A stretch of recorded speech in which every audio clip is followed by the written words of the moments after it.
Let's take a minute to talk about the general purpose of assessment. And, you may already understand what assessment is and are watching this webinar to try to get some new ideas, and that's great. Or you might be a new teacher or a struggling teacher trying to figure out how we do assessment in the music classroom setting.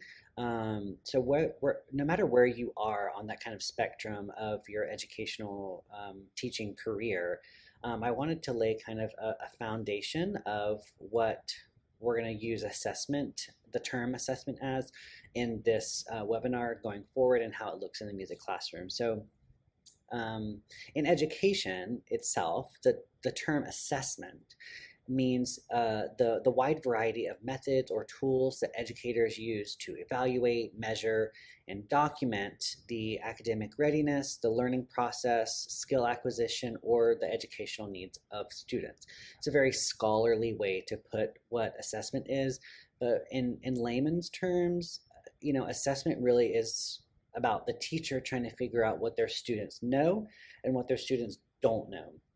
And then how we as teachers use that insight to inform our instruction. So, if our students are in point A and we want them to get to point B, we are the bridge. That's our job as teachers, is to get them from what they don't know to what they need to know or what they want to know.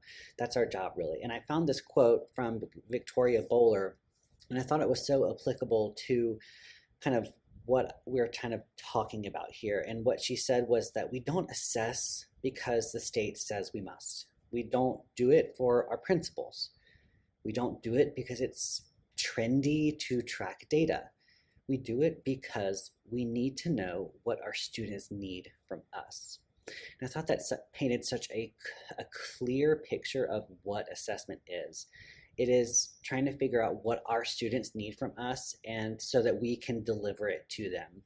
And it really is like at the core of what we do as educators. And so I want to take a minute or two just to be vulnerable and share my own personal experience with you, because it might be something that you can relate to yourself, whether you are a seasoned music teacher or you are a brand new teacher who's just trying to figure it all out. To me, assessment was more like stressment. I was very overwhelmed by the words assessment, data, things like that, because I really understood assessment in theory, especially like taking all the college classes that discuss assessment and all the different types of assessment that we're going to talk about later. But then, once I was a teacher, the actual practical applications of that in the music classroom is very different. And on top of that, seeing the hundreds of students I saw a day, and then even more times the whole week, it's a lot of data to have to juggle and to have to keep all these data points to try to show student growth from this to that. And it was very overwhelming for me, because music, in my understanding, is not a paper and pencil subject. At least not for the most part. Assessment looks differently in music than it does in other content areas. And so for me, it was like trying to fit a circle into a square peg. It just didn't fit. And I was constantly trying to either advocate that I was doing assessment and here's how it looked in my classroom, which we'll talk about later in this webinar, but also just trying to fit what I was doing and morph it to make other people who didn't see what I was doing as assessment in the music classroom naturally, to try to get them to see that, yes, this is assessment, though it looks differently than you would see in a general classroom, for instance. And so that's kind of my personal experience with assessment.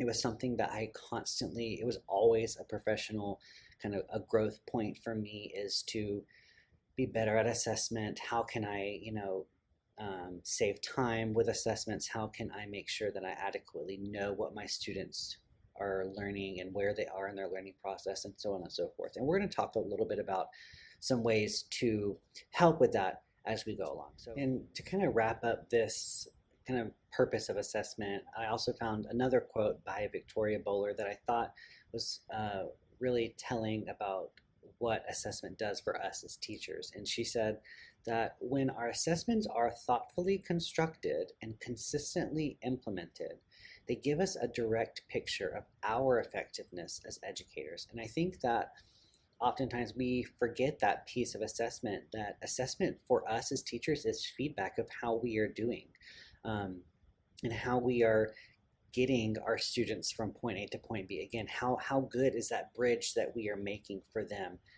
through their learning process to get from point A to point B. And that's feedback for us as educators on the effectiveness of our job and how well we are doing. And if things aren't going well, if our bridge isn't making it quite to point B, how are we going to re-teach us a concept of music, or how are we going to redirect our students around an obstacle that they're not understanding to get to that point B, so that they do know the content and they are able to master the standards. And I really like that quote by Victoria, and so I wanted to share that with you before we move on. So I hope that that kind of laid some groundwork for you on what this webinar is going to be talking about. As we move forward, we're going to talk about the different types of assessments.